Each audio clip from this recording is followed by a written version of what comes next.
Bienvenidos otro día más en nuestra querida llamada Colombia. Más específicamente, hoy estamos en Antioquia, Medellín y El Retiro. Estamos con una persona increíble como todas las que nos acompañan, pero hoy quería hacer pues una intro especial. No es solo una persona que admiro mucho, sino que le tengo un gran respeto por su labor y en especial porque maneja algo súper poderoso construyendo por lo social, con lo social y pues en un tema nuevo que tenemos hoy en Budas de Ciudad, queremos seguir transformando la realidad sin pedir permiso, ver que la tecnología es un puente, no una meta, y que los que nos escuchan quiero que tengan esta amplitud de lo que es un negocio social, cómo podemos construir futuro y pues sin más preámbulos darle la visión a una increíble mujer que se llama Catalina Escobar Bravo. Cata, bienvenida. Gracias por tu tiempo. Muchísimas gracias por el espacio y me encanta compartir y me encanta conversar y me encanta que la gente se inspire con lo que estamos haciendo. Así que gracias a ti por crear este espacio. Cata, muchísimas gracias. Entonces, pues como dicen, sin más preámbulos, em, aquí hay un tema súper importante, no estamos hablando solo de Colombia, creo que el impacto que tiene el ecosistema Macaya, para ser súper claros, Catalina Escobar Bravo es una de las co-founders del ecosistema Macaya, ella nos va a explicar un poquito más. ¿Y por qué en Budas de Ciudad? Porque caminar en esta incertidumbre mundial es algo que ella sabe hacer muy bien. Esperamos que su experiencia y lo que nos va a contar hoy va a iluminar a muchos en temas de innovación, de cuidado, de mostrar ese rostro humano que uno tiene cuando habla de fondos de inversión, de fondos de inversión en lo social, de las organizaciones súper grandes. Pero pues antes de que nos cuente todo eso, me encantaría hacer la pregunta más básica del mundo, que es, ¿quién es Catalina Escobar Bravo? Cata, ¿quién eres tú? Bueno, yo soy una persona curiosa que le encanta explorar la vida. También soy mamá, esposa, estudiante eterna, hija, prima, amiga. Soy una persona de mente abierta. Me encanta conocer cosas nuevas y me encanta aprender. Y bueno, y soy una de las fundadoras de Macaya. Antes de que entremos a Macaya, creo que pues para hacer lo que tú haces hay que tener mucha vocación y un poquito ese origen o el llamado a trabajar en lo social, pero pues con esa estructura de negocio es, ¿cuál fue ese momento que tú dijiste, yo tengo que tener lo que has construido, crear ese ecosistema Macaya? ¿Cuál fue ese punto de inflexión y qué fue lo que te inspiró a llegar tan alto y volar tan alto? José, no, en la historia de Macaya y la mía no ha sido un único punto de inflexión. Han sido como muchos granitos que se han ido sumando hasta llegar a lo que es Macaya. ¿Cuáles han sido como esos elementos o esos puntos que me han llevado o que me llevaron en su momento a crear a Macaya? Lo primero es una imagen de trabajo social en mi familia. En mi familia era muy normal que mi mamá, mi abuela estuvieran vinculadas con causas sociales voluntarias de una organización que se llama Medicáncer toda la vida. Entonces yo siempre vi a mi mamá haciendo voluntariado y era feliz haciendo voluntariado. Y cuando se hacían esas campañas de recolección de recursos con las cajas en las que se echaban monedas, yo me iba con mi mamá y yo le ayudaba. Entonces para mí lo social fue natural totalmente.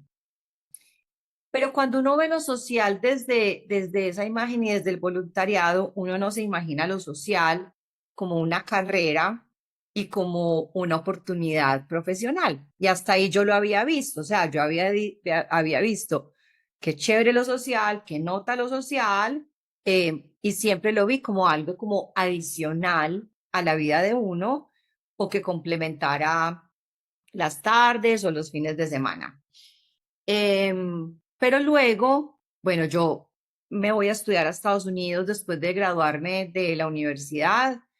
Cuando estaban en Estados Unidos, fue el primer boom tecnológico en el 99-2000 y ahí tuve un punto de encuentro muy importante con la tecnología.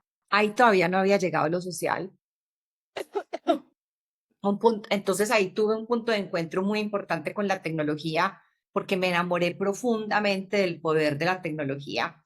Entonces, como que la tecnología llegó primero a mi vida de manera profunda, y de hecho mis primeros años laborales fueron en Estados Unidos trabajando en una .com, en una startup, en temas de tecnología puro y duro.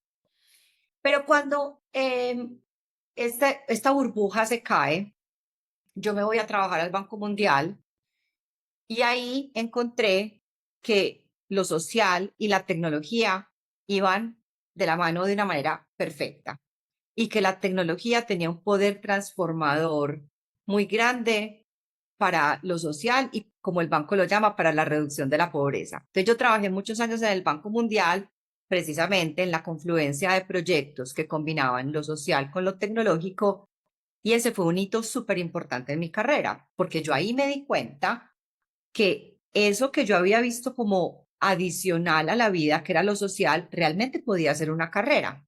Bueno, y vuelvo a Colombia y pasan muchas cosas. Yo sigo trabajando con el Banco Mundial, pero me di cuenta, empecé a visitar un montón de comunidades y me di cuenta que había una oportunidad de crear algo que apoyara comunidades en el uso de la tecnología para que la tecnología fuera transformadora para sus vidas. Entonces, no fue una cosa, o sea, fueron muchas cosas que me fueron llevando a esta confluencia de lo social y lo tecnológico. Qué bueno que lo digas porque pues, es un poco también un insight. Cuando yo aprendí de marketing, aprendí con Facebook y demás. Hoy en día, cuando hablamos de tecnología, lo que los jóvenes o las nuevas generaciones pueden entender sobre tecnología es muy diferente, pero es el mismo principio. Cuando tú hablas de las .com, que pues es el momento, creo que de la historia moderna más importante del mundo tech. ¿En qué trabajabas? ¿Cuál era ese éxito rotundo para poner en contexto de pronto a las audiencias más jóvenes? Estamos hablando que será Microsoft, Apple. Todavía Google no existía, ¿cierto? Y las No, .com. O ya, pues estaba, Google nació fuerte, fuerte a principios de los 2000, pero en esa época, claro, los grandes jugadores eran, eran Microsoft, bueno, y otros que ya no existen como American Online, pero por ejemplo Amazon ya existía. Entonces Amazon revolucionó absolutamente y fue una empresa muy importante en esa revolución tecnológica, pero eso era una locura porque eso eran empresas creándose todos los días. Yo vivía en Washington y Virginia, como que el área de la zona al ladito de Washington fue uno de esos corredores tecnológicos que se desarrolló muchísimo. Entonces yo trabajaba, pues es que eso es todo un cuento porque yo llegué a trabajar a una empresa que se llamaba AppNet y a los 3 o 4 meses la compró otra que se llamaba Commerce One. Entonces eso era una locura. O sea, yo salí un viernes, ese viernes trabajaba para AppNet, el lunes siguiente ya trabajaba para Commerce One. Entonces éramos incluso en las cartas para los clientes cambiando los logos porque ya no trabajamos, pues porque nos compraron. Entonces el ya no rebranding trabajamos. inmediato. Sí, era como, listo, ¿no? Cambiemos todo, ya no trabajamos para esta, ya trabajamos para esta, cambié los correos, cambié todo. Bueno, eso era una locura. Entonces, ¿yo qué hacía? Yo venía de hacer un MBA en the George Washington University en Washington, y como con una estructura de pensamiento muy lógica, muy crítica, muy de procesos. Yo soy ingeniera mecánica de profesión, entonces esa estructura lógica siempre ha estado como muy presente en mí y mi rol dentro de esa empresa era ser el puente entre el cliente y el equipo de desarrollo de tecnología. Es lo que en el mundo tecnológico se conoce como un business analyst o un functional analyst, eso tiene muchos nombres. Entonces yo me iba y me sentaba con el cliente y yo le decía al cliente, listo, ¿usted qué quiere? ¿Usted qué es lo que se está soñando de esta solución tecnológica? Y él me lo decía en sus palabras y yo todo eso lo convertía en un documento que yo iba y se lo transmitía al equipo técnico, sin un lenguaje muy técnico, sino con un lenguaje de negocios y funcional, y ese era mi rol, ser ese puente entre estos dos mundos, el del negocio y de la tecnología, que ahora que lo pienso sigue siendo mucha parte de mi mundo hoy en día. Claro, y lo que quería hacer hincapié un poquito era la dinámica, creo que ni en Silicon Valley se ha dado esa dinámica de los .com. Era tan cambiante, era tan rápida que ya así cambiaba de empresa o de pronto la empresa ya no existía más, y todo el mundo tenía esa dinámica y ese pensamiento ágil empezó a existir 100%, de esa manera súper fuerte. Y ahí va un 100%. poquito la pregunta que te quería hacer, que es especialmente un referente como tú.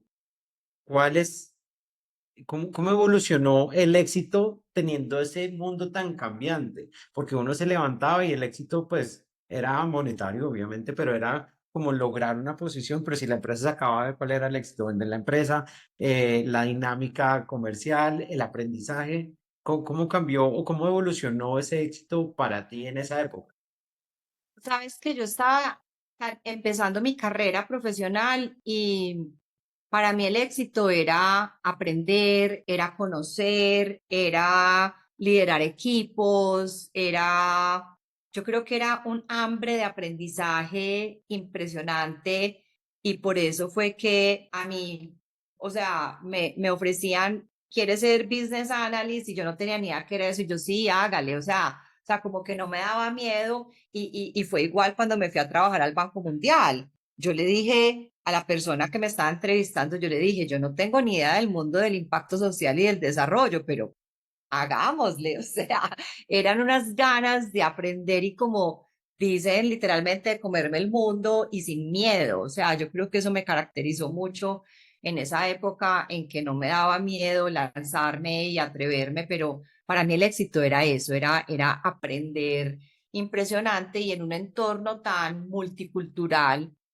en la zona de Washington, en Estados Unidos, para mí aprender de otras culturas y de otra gente y de otras cosas era parte de lo que me nutría y me alimentaba como ese fuego interior de aprender, porque uno también aprende mucho de eso, también tiene muchos retos, o sea, yo me acuerdo los retos, por ejemplo, para relacionarme con personas de Europa del Este.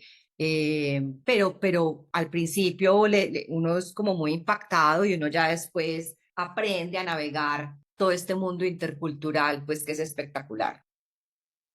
Perfecto, y muchísimas gracias por esa aclaración, porque creo que el mundo hoy en día necesita más Catalinas que quieran seguir aprendiendo, porque creo que uno nunca deja de aprender. Esa metodología Nunca. Kaizen, yo creo que es la filosofía de vida Kaizen, perdón, no metodología, es lo que uno lo mantiene activo y Total. creo que es hoy en día especialmente es lo que lo tiene a uno activo, a punto y más que nada totalmente sincronizado con lo que es la vida y la sociedad del mundo de negocios.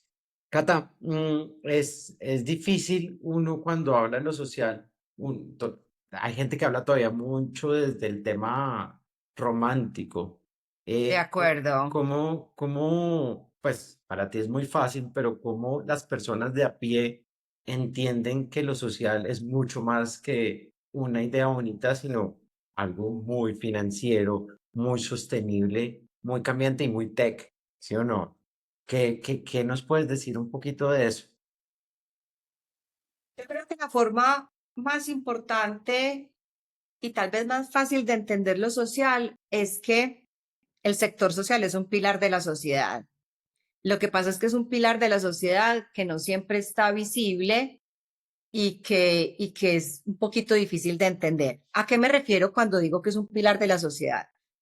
Nuestra sociedad, cuando hablamos de sectores, voy a ser súper categórica, tiene el sector privado puro y duro.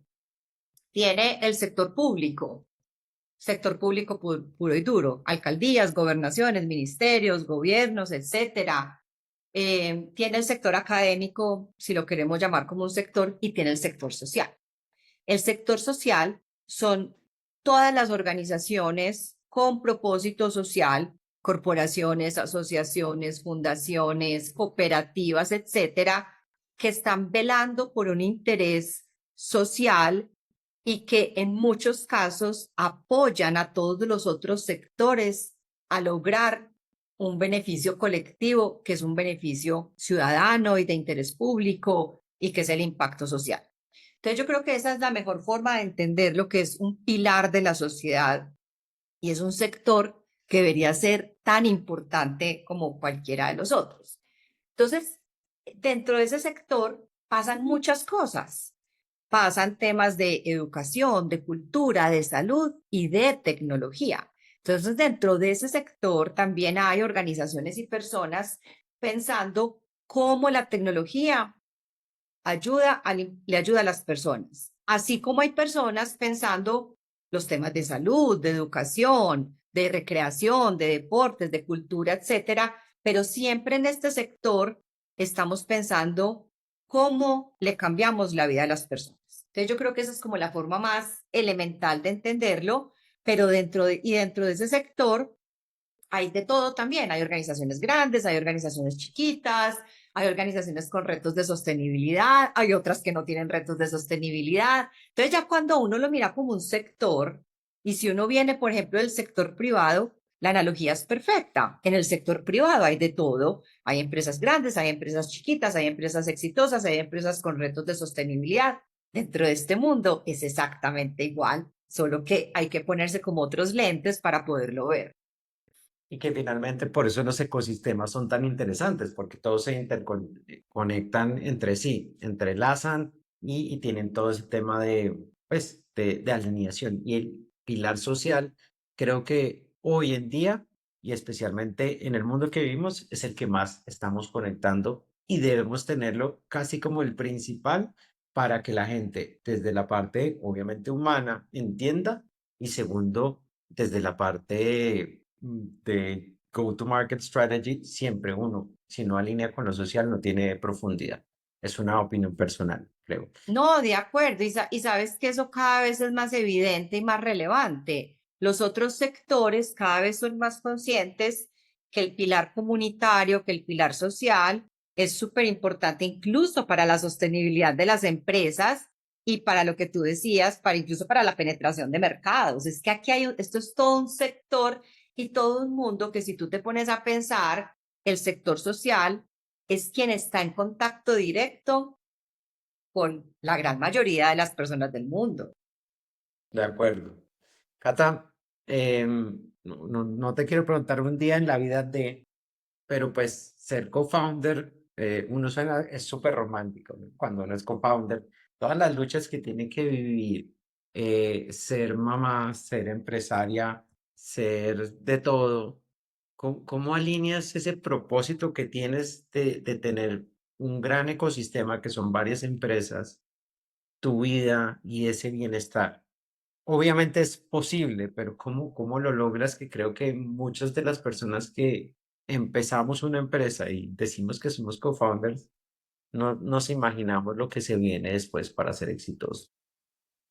Pues mira, varias cosas ahí. Lo primero es que ser muy honesto y transparente y es que no siempre he sabido balancear.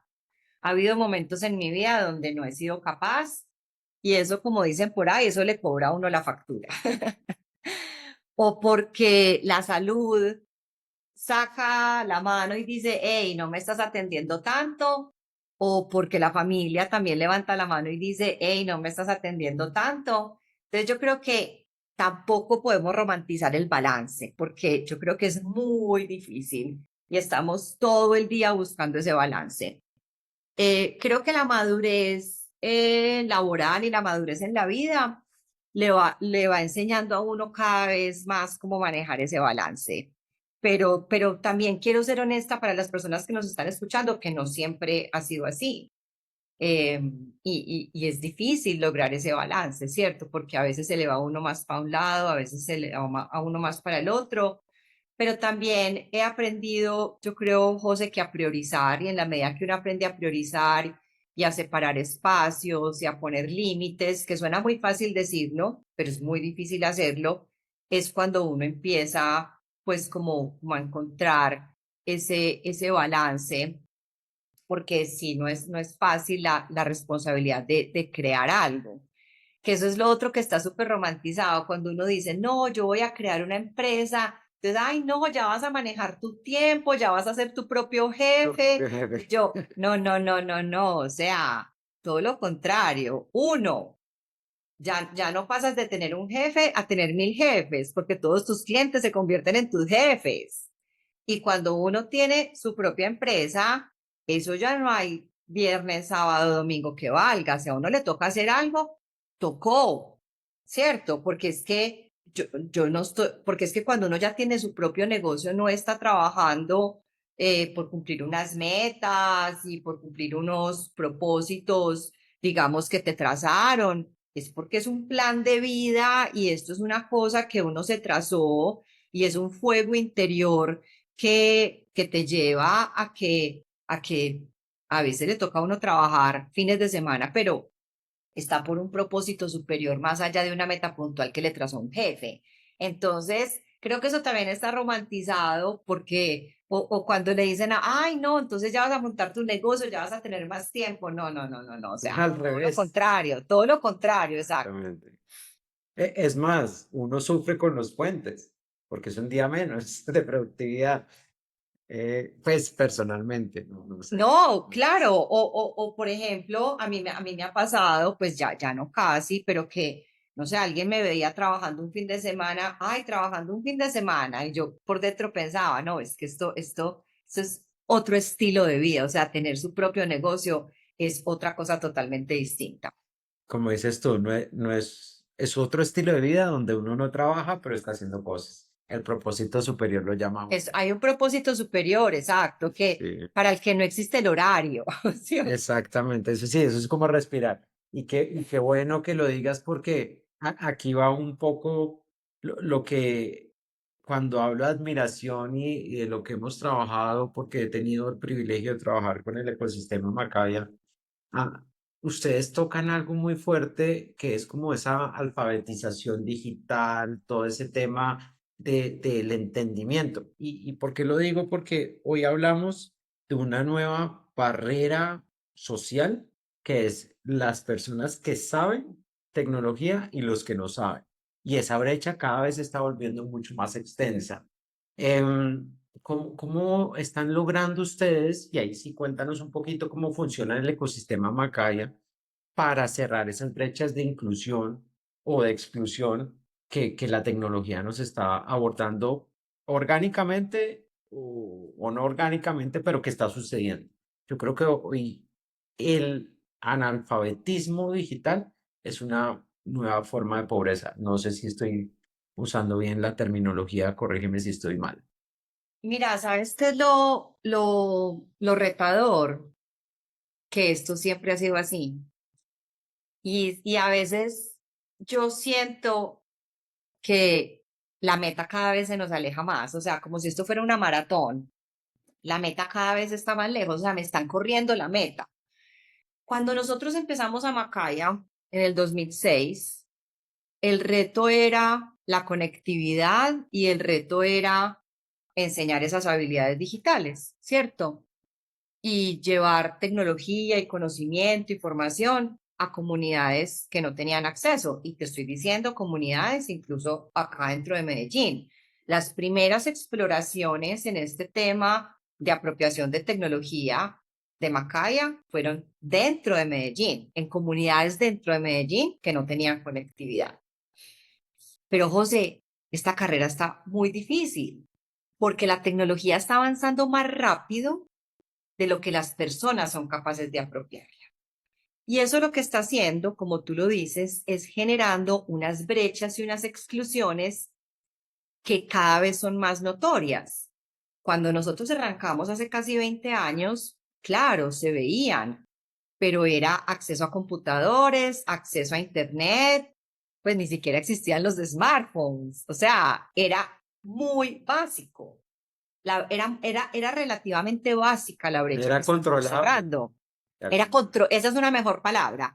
Era como más controlada, o sea, tenía como un límite mucho más definido. Hoy no, ¿cierto? Entonces, hoy estamos hablando de personas que están utilizando agentes de inteligencia artificial para crear soluciones y aplicaciones en horas o en minutos cuando hay personas que no tienen acceso a Internet. O sea, esa es la realidad que tenemos hoy en día.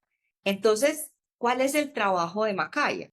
Estar ahí en la mitad, entendiendo cómo está avanzando el mundo y la tecnología, entendiendo cómo eso lo podemos traer para el impacto social y llegando a estas comunidades de base o de entornos vulnerables o en riesgo para enseñarles a utilizar la tecnología y que sea transformadora para sus vidas y empezarles a dar esos elementos para que se metan en la carrera. Porque es que si no se meten en la carrera, cada día se van a quedar más atrás.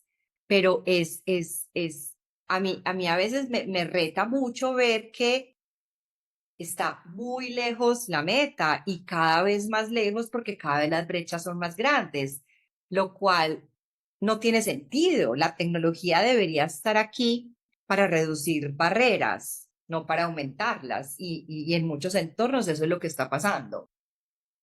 Y un poquito viendo los índices de inversión de los países, solo en Latinoamérica el que está en el top 20 es Brasil. Está de noveno en inversiones en tecnología. Entonces, cada vez esas brechas de lo que uno conocía antes, o hablar un idioma, o tener entendimiento de, no sé, de una ciencia, es lo que tenemos que estar luchando, es lo que tú dices. Nosotros tenemos como sociedad que empezar a implementar, hablar de tecnología, conectar con ese pilar social para que de alguna manera tenga un componente tecnológico. Entonces, creo que sí, cada vez se pone más difícil, pero por eso la razón del por qué y el propósito superior, no solo tuyo, sino de Macaya, se vuelve más Total, poderoso. Cuéntanos sí, un total. poquito cómo funciona ese ecosistema Macaya, porque tiene unas vertientes tan fascinantes y que no suena publicidad paga, sino más que nada que sea súper orgánico, porque la gente, yo considero que debería saber más de Macaya para entender mucho más cómo cerramos esas brechas y mejor aún, cómo utilizar las herramientas existentes, que creo que es lo más fascinante. Cuéntanos un poquito del Súper. ecosistema. Entonces, el ecosistema Macaya, algo que quiero mencionar acá, que yo creo que para muchos emprendedores y empresarios puede ser interesante, es que nosotros fuimos creciendo con base en las necesidades del mercado. O sea, el mercado nos fue diciendo por dónde nos debíamos ir enfocando. Entonces, hoy en día Macaya es una corporación sin ánimo de lucro, es una empresa social, o sea, somos sin ánimo de lucro, eso no quiere decir que somos con ánimo de pérdida, nosotros nos manejamos como si fuéramos una empresa del sector privado, o sea, medimos indicadores, tenemos toda nuestra estructura de gobierno corporativo organizada y siempre estamos velando para que haya salud organizacional, salud financiera, innovación, etcétera. Solo que nuestro propósito es un propósito hacia la sociedad. Entonces, eso es Macaya. Eh, Macaya se dedica a fortalecer capacidades que lleven al impacto social utilizando tecnología, innovación y cooperación internacional. Eso es lo que hacemos en Macaya. Y tenemos como dos grandes pilares de trabajo. Uno que es todo el tema de tecnología para el cambio social, que es este tema de enseñar habilidades digitales y llegar a comunidades con diferentes procesos y proyectos. Y tenemos otro pilar que es el de el fomento de la cooperación internacional en América Latina y el Caribe. ¿Qué nos interesa? Que más organizaciones en la región tengan más y mejores recursos de cooperación para poder hacer más proyectos de impacto social. Y tenemos grandes públicos. Un público que es como el equivalente en el mundo empresarial al B2C, que son las personas, llegamos directamente a comunidades con proyectos y programas para enseñar tecnología, desde lo básico, súper básico, hasta cosas avanzadas. Y tenemos otro gran público que son las micro, pequeñas empresas y organizaciones sociales. Y a ellas les enseñamos o las acompañamos en sus procesos de transformación digital y también las acompañamos en sus procesos de aprendizaje alrededor de la movilización de recursos. Porque a nosotros lo que más nos interesa es enseñar. Y yo siempre digo que cuando una organización llegue a Macaya y me diga, Cata o Macaya, gracias, ya no te necesito, ese día es el éxito, ¿cierto? Porque enseñamos lo suficiente para que la organización o la persona ya pueda seguir sola o utilizando la tecnología o accediendo a recursos de cooperación y así nosotros nos vamos y nos enfocamos en otra persona o otra organización que aún nos necesite. Que eso es algo súper importante en el mundo social. En el mundo social, como que pretendemos apoyar a las personas y organizaciones para toda la vida y yo siempre digo, no, cuando nos digan que ya no nos necesitan, ese día es porque fuimos exitosos. Claro, Entonces, si no se vuelve desesperanza aprendida. dependiente, exacto. No, el día que no me necesites, ese día por favor dímelo, porque ese día duermo feliz. Entonces, el ecosistema Macaya está Macaya, la corporación, como la matriz, digamos, de todo. Y dentro de Macaya hemos ido creando diferentes unidades de negocio. Algunas operan dentro de Macaya, tenemos una que opera fuera de Macaya, porque como tú lo decías, esto ya es más un ecosistema y de hecho nosotros a futuro nos queremos convertir como en un grupo corporativo para el impacto social.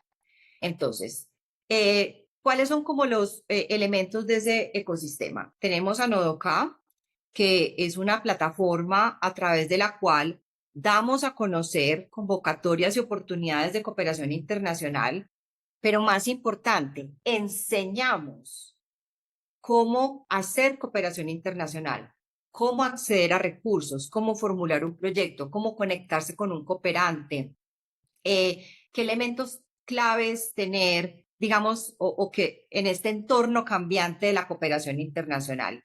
Entonces tenemos, por ejemplo, una sección de convocatorias donde cualquier persona puede ir a ver qué convocatorias hay activas en este momento, pero por ejemplo también tenemos allí una sección de aprendizaje donde enseñamos precisamente cómo entender todo este mundo y cómo acceder a recursos de cooperación nacional e internacional, porque digamos que desde lo metodológico es lo mismo.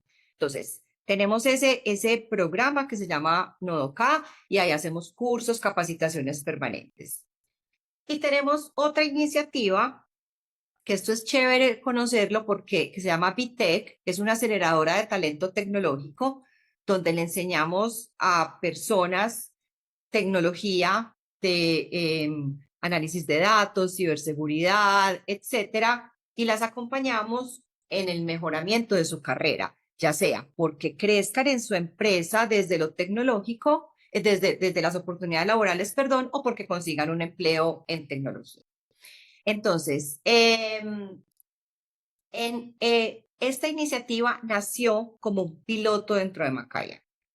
Nació en el 2009, un piloto con 35 personas. Dijimos, ensayemos un modelo de formación en tecnología para el empleo. Y eso se fue creciendo, creciendo, creciendo. Entonces, pasó de ser un piloto a hacer un programa, no, a hacer un proyecto, a hacer un programa, a hacer una unidad de negocio. Y en el 2023 dijimos, ya, esto está maduro y se tiene que ir de Macaya. Y esta iniciativa la sacamos, lo llamamos un proceso de spin-off, igualito a lo que pasa en las universidades y en el sector privado, solo que nosotros lo hacemos en sector social. Hicimos un spin-off de Vitec, la convertimos en una SaaS independiente propiedad de Macaya y Vitec lo que hace es formar a personas dentro y fuera de empresas en roles tecnológicos, en procesos de upskilling y reskilling para que cada vez tengan más oportunidades laborales y para que las empresas tengan el talento que necesitan, pues para su eficiencia, productividad, etcétera. Entonces, así, José, es como vamos creando este ecosistema de iniciativas, todas conectadas con un propósito social, pero como a través de vehículos distintos y todas bajo la sombrilla de Macaya. Y ojalá en 3 o 4 años volvamos a conversar y yo te esté diciendo, ya tenemos Hay otra otro empresa spin-off. hay otro spin-off dentro del ecosistema de Macaya, porque esa es la meta. Pero también quiero explicarte por qué. Porque sostener una entidad dentro del sector social que sobreviva solamente a través de donaciones y convenios de cooperación internacional es imposible. Uno hoy en día tiene que tener una fuente diversa de ingresos y ojalá algunos de esos ingresos estén ligados a dinámicas de mercado. Y eso es lo que estamos haciendo nosotros, buscando que algunas de estas iniciativas como Vitec tengan sus ingresos gracias a dinámicas de mercado puro y duro, pero que luego vengan a retribuir un modelo para el impacto social y para la sociedad. Claro, y un poquito para que la gente lo entienda, la manera de aprender, de enseñar y de la dinámica de mercado y de upskilling y reskilling es exactamente lo que ustedes están haciendo. Y el modelo social, ahí es lo importante del pilar, no puede ser solo social. Los revenue streams tienen que ser tan ilimitados en el mundo que, que tienen que hacerlo sostenible. Y la gente empieza a querer estos modelos más, Cata. Yo creo que son mucho Claro. más abiertos y ahí es cuando la palabra social conecta con todo lo que ustedes hacen y con lo que uno hace a nivel privado. Y por eso la invitación aquí sencilla es, cuando hablamos de ecosistema, invitamos a la gente a colaborar para que no se vuelva una competencia de que yo le bajo el precio, de que yo hago mejor que el otro. Puede dar una dinámica de mercado, pero trabajando juntos es mucho más poderoso el mensaje. Creo Y que cuando hay un propósito superior, exactamente. ¿cierto? Que eso también es lo bacano de este sector, que desde que nos una un propósito superior le vamos a encontrar la forma de hacer las cosas. Entonces, y lo que tú decías en este sector es particularmente importante buscar múltiples fuentes de ingresos, y no depender de nadie. Pero es que si tú te pones a pensar, es una buena práctica empresarial sin importar en qué sector sea. Entonces, o sea, es lo mismo, solo que aquí hay un propósito de impacto social. Un poco para redondear. Primero, creo que es importante entender ese trabajo colaborativo. Segundo, que no tienes que ser empresa social para ser parte del ecosistema Macay. Y De tercero, acuerdo. que hay vehículos y mecanismos súper sencillos para aprender sin necesidad de ir a MIT y a todas esas empresas complejas. Sí, sí, o sea, no digo Sí, que sí, sean menos total. importantes, pero yo creo que una de las cosas, y aquí importante, es esa reducción e inclusión que ustedes están haciendo sea totalmente clara con ODK y con VTech, porque es lo que necesitamos aprender. Algo que aprendamos poquito nos va a subir ese tema de empoderamiento tecnológico. Y por eso la transformación digital creo que es súper acertada como la están llevando a cabo. Es que, Cata, ¿sabes? Lo que uno termina haciendo en este sector es como creando oportunidades y sembrando semillas, ¿cierto? Y exactamente. nosotros lo hacemos a través de la tecnología y damos esa semillita para que las personas crezcan, se desarrollen y lleguen a un nuevo mundo lleno de oportunidades. Eso es lo que nosotros hacemos, es como abrir las oportunidades y darlas. Sí, yo creo que sembrando semillas me encanta porque es lo que tal cual ustedes hacen y florecen. Hay otras que tomarán más tiempo, unas más Tal cortas. cual, tal Esperemos, yo cual. creo que 3 años para el próximo spin-off es muy poquito, Muy Cata. lejos, muy Sí, sí, sí, poquito. un año, un año. Ah, 2026. Cata, Ya por ahí estamos cocinando cosas.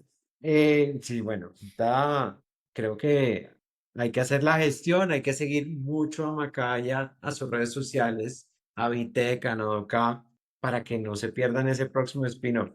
¿Quién quita que sea la próxima revolución de transformación digital? Eh, Tal cual. Cata, uno de los temas más interesantes y que creo que más tesos y duros, pues poniéndolo en términos latinoamericanos, em, de ver esta spin-off, de ver un ecosistema, esto suena súper bonito en la práctica, pues es mucho tiempo. Como líder, ¿qué pensaste? ¿Cómo fue esa visión? Y un poquito conectando con la estrategia emergente de Alejandro Salazar, creo que la estrategia no puede estar escrita y en papel. ¿Cómo hicieron ese cambio? ¿Cómo nos puedes decir que ese spin-off también fue de ustedes como líderes, de todas esas transiciones que tuvieron que hacer? Cuéntanos un poquito de ese proceso de liderazgo que cambió estos años. Es que, ¿sabes qué? Yo creo que Macaya, sin saberlo desde que nació, nació con estrategia emergente. Nosotros nunca escribimos un plan de negocios, nunca escribimos una estrategia. O sea, Macaya se fue creando, creando, creando, escuchando el mercado y diseñando productos y servicios que el mercado no sabía que nos estaba diciendo, pero nosotros sí teníamos esa capacidad de escucha y los fuimos creando, creando, creando. Nosotros vinimos a hacer el primer como direccionamiento estratégico 10 años después de crear a Macaya. Y no fue un proceso de plan de negocio, simplemente fue un proceso de venga, dónde estamos, cómo nos organizamos y cómo seguimos en los próximos años. Y eso lo hemos hecho cada 3, 4 años, pero no es el plan de negocios, pues divino de 40 páginas que se le queda a uno archivado, no. Yo creo que sin saberlo, siempre hemos tenido una cultura de estrategia emergente, porque hemos ido siendo capaces de ir hacia donde el mercado está sin perder el propósito y el norte y el ADN y lo que somos. Entonces creo que la adaptación, mejor dicho, creo que no ha habido adaptación, ¿cierto? Porque esa es un poco la cultura que nosotros tenemos. Y algo importante en ese proceso cultural también porque es que no es solo la estrategia la que tiene que ser emergente, sino el liderazgo también. Y algo que para mí fue súper importante y transformador en esta historia es que, pues, yo soy cofundadora de Macaya y fui directora hasta el 2017 y en un proceso de introspección mío me di cuenta que yo no podía seguir siendo la directora de Macaya, que yo era muy buena para crear, para buscar recursos, para relacionarme con los aliados, pero que la parte gerencial y administrativa ni era lo que más me gustaba, ni era en donde yo brillaba. Y uno siempre tiene que brillar en el rol que tenga. No porque, entonces, ahí también me tocó derribar un montón de paradigmas que lo conecto con lo de la estrategia emergente, porque también se conecta con el liderazgo emergente. Yo puedo ser dentro de mi organización hoy un líder y mañana puedo tener otro rol bajo otro, donde de pronto yo brille más. Entonces hicimos un proceso de transición de liderazgo y ahí fue donde entró Carlos González, el director de Macaya. Yo me hice a un lado de la dirección ejecutiva y yo lo que hago hoy es temas de estrategia, temas de movilización de recursos y temas de diseñar y crear nuevas unidades de negocio. ¿Por qué conecto todo esto, José? Porque es que tiene que ver con la planeación y con la estrategia e ir escuchando no solo al mercado, sino los talentos. Si yo sé que yo brillo en un rol, pues qué rico poder brillar en ese rol, ¿cierto? Y no porque uno fundó algo, lo tiene que seguir manejando para toda la vida. Que yo te decía al principio, soy de mente abierta. O sea, yo cuando le dije a los otros fundadores de Macaya, yo no quiero seguir siendo la gerente, esto fue difícil de entender, ¿cierto? Porque es que piensan que la aspiración de ¿Y uno ahora es qué? claro, o que la aspiración es ser gerente y que la tarjeta diga gerente, director, directora. No, a mí lo que diga mi tarjeta no me importa. A mí lo que me importa es que mi trabajo impacte y que mi trabajo me llene como persona. Entonces, todo eso se conecta con esa capacidad que hemos ido desarrollando de estar escuchando el mercado. No tenemos planes escritos a 5 años detallados, o sea, nos trazamos unas metas, por supuesto, pero esas metas uno tiene que estar abierto a que el camino A veces va a ser por un lado, a veces por otro, y vamos a tratar de llegar a esas metas. Pero hasta las mismas metas, desde que no se salgan del propósito de uno como organización, pues el entorno, el mercado, las pandemias, las crisis del financiamiento, te las van a ir cambiando. Yo creo que eso es lo clave del círculo dorado o el propósito superior, que es saber cuándo uno debe soltar y que nunca se lo enseñen ni en la escuela ni en el plan de negocios, es saber soltar, porque hay gente mejor para lo que uno no le gusta Total. hacer, y ahí es cuando las organizaciones se mueven mucho más rápido y se vuelven más poderosas. Qué buen ejemplo, Cata, porque normalmente los co-founders no sueltan. Y este es el hijo de ellos, pero finalmente es ahí cuando uno deja tanto la razón y se conecta más con el propósito que empieza esto a evolucionar. Es que es muy Sí, difícil soltar, pero ¿sabes qué es más difícil? Para mí lo más difícil fue el momento en el que yo me di cuenta. Eso fue así, de esas ideas, esos chispazos que le llegan a uno a la cabeza. Estábamos hablando como de los roles y de las responsabilidades del equipo dentro de esa como reorganización. Y cuando yo vi todo en el papel, yo dije, yo no puedo ser la gerente de Macay. O sea, fue así como que se me vino así la idea a la cabeza y yo dije, Dios mío, o sea, eso fue más duro que soltar. O sea, el momento donde tuve, donde como que se me iluminó y yo dije, uy, este no es mi rol, ese fue el momento más duro para mí porque fue darme cuenta que mi bebé, Macaya, pues podía estar mejor en otras manos.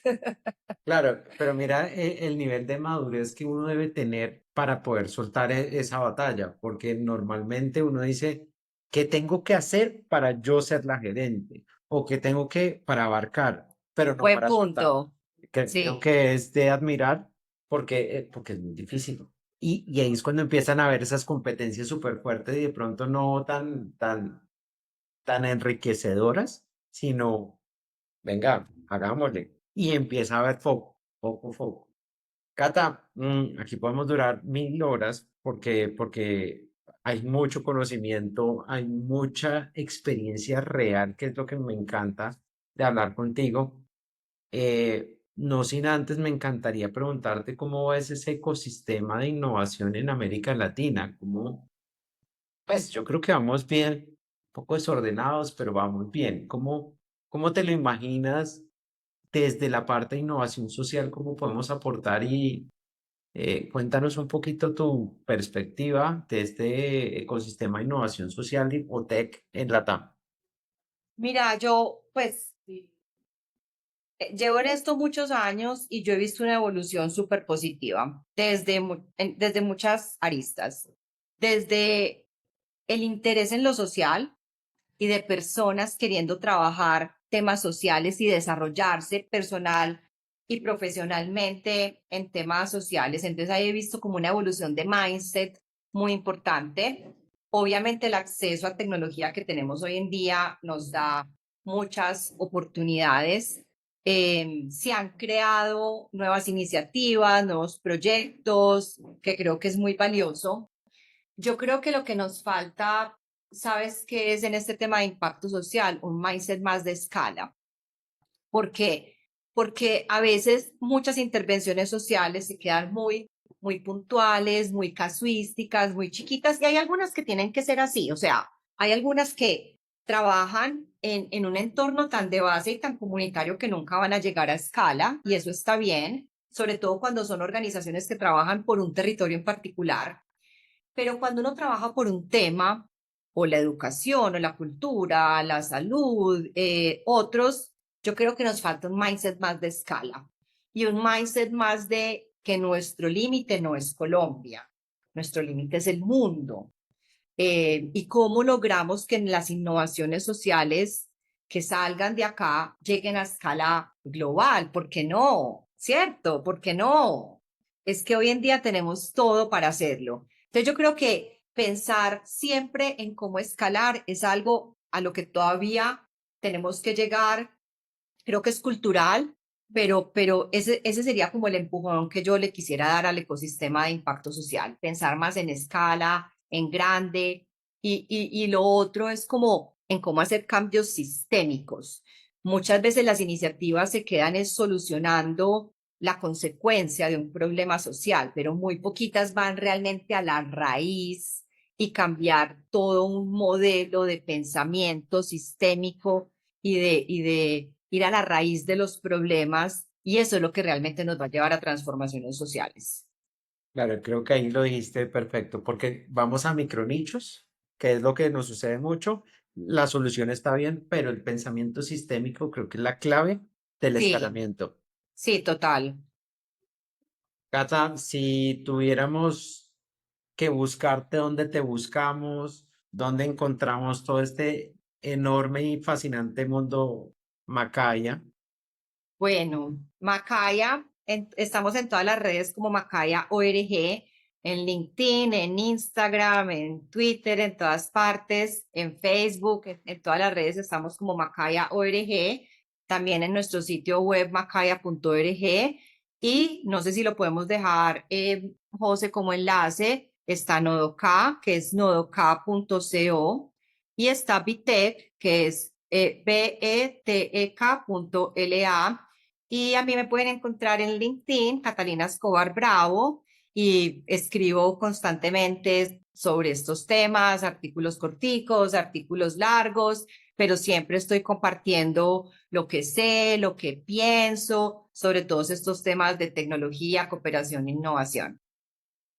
Sí, yo creo que hay muchos canales, también tienen YouTube, tienen de todo. En Hay YouTube también, unas sí, formaciones súper poderosas, pero sí, más que nada, yo creo que hoy nos inspiras a varias cosas. Primero, a soltar, creo que es de lo más valioso que creo que nos pudiste decir. Siendo una alta directiva y con una trayectoria tan poderosa, eso no se lo enseñan a uno en un MBA ni en ninguna universidad. Dos, que creo que cualquiera puede tomar la iniciativa de transformación digital y que simplemente este aspecto social es un pilar que construye. Y lo del pensamiento sistémico se me hace súper poderoso. Pero para cerrar, me encantaría que nos dijeras con qué frase puedes condensar tu legado, tu propósito superior en una sola palabra. ¿Cuál sería esa palabra? ay Dios, ahí sí me corchaste. Son Yo- muchas, yo creo. Son muchas, ¿sabes qué? Yo creo que el pensamiento divergente.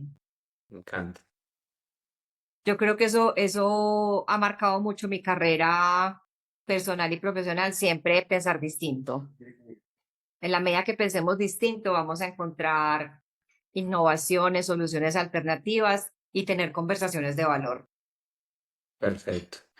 Cata, muchísimas gracias. No te imaginas lo poderoso que es oír cómo lo que ustedes hacen tiene tanto impacto y la misión es para todos. Cerremos esas brechas porque las brechas finalmente son invisibles, ¿no?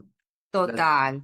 las herramientas están ahí y Macaya nos está dando una cantidad de herramientas que nos van a servir para hoy y para el mañana. Muchísimas Y gracias. sabes que nuestra sociedad será mejor en la medida que todos estemos mejor. Entonces yo creo Exactamente. que eso es súper importante. Mil gracias por el espacio, súper valioso. A ti muchísimas gracias, un abrazo grande y por favor no desfallezcas. Mil gracias. Mil gracias. Vale, gracias. Gracias.